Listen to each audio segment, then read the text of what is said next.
is my favourite colour, so much so that I created a completely pink, beautiful border at Gardeners World Live in 2023. I find it uplifting and it encourages my creativity. I couldn't be without pink in my flower borders. When there is nothing going on in the bleak midwinter, Daphne Jacqueline Postil provides a pink scented marvel. I have it in a pot in a shady spot outside my front door, but I think it would actually prefer to be in a little more sun.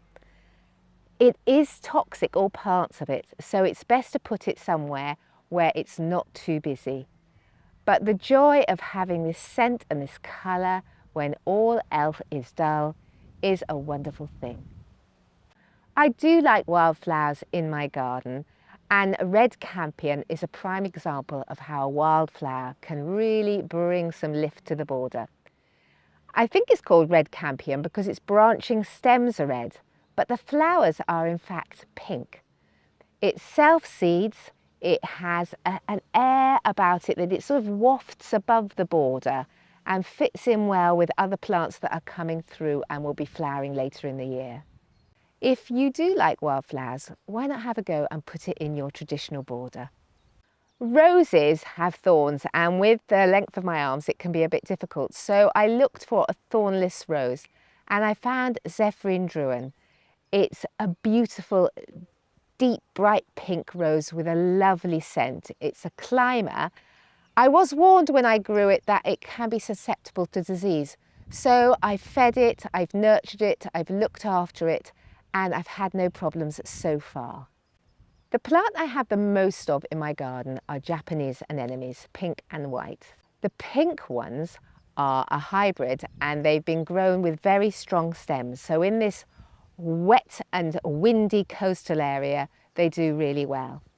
I plant them en masse because they're quite thuggish and they form a mat that really no other plants can get through. It's better to give them their own border. It may look a bit dull while the leaves are there from about early March onwards, but I've got a statue there, so that's something to interest the eye. And then in August and September, they send up really strong stems with these beautiful cup-shaped pink flowers on. This mass display is worth the wait. It's really terrific. It's a good, steady plant that anyone can grow, but watch out, it can be a bit of a thug. I discovered Mexican fleabane in my friend's garden in Cornwall and brought it back to Wales. Since then, it has multiplied and multiplied as it does. And I love this fact about it because it's so pretty. Its small daisy-like flowers turn pink as the summer goes through, and it looks great underplanted with my Zephyrin Druin.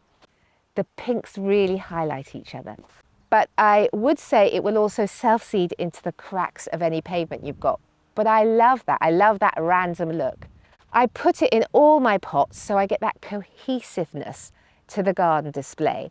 Because it flowers from March to November, I've really got not a lot to do to maintain my pots. It's a great idea, and one that if you struggle with pots, you could have a go at. If you like this video, click like and subscribe to get more really good tips from Gardeners World magazine.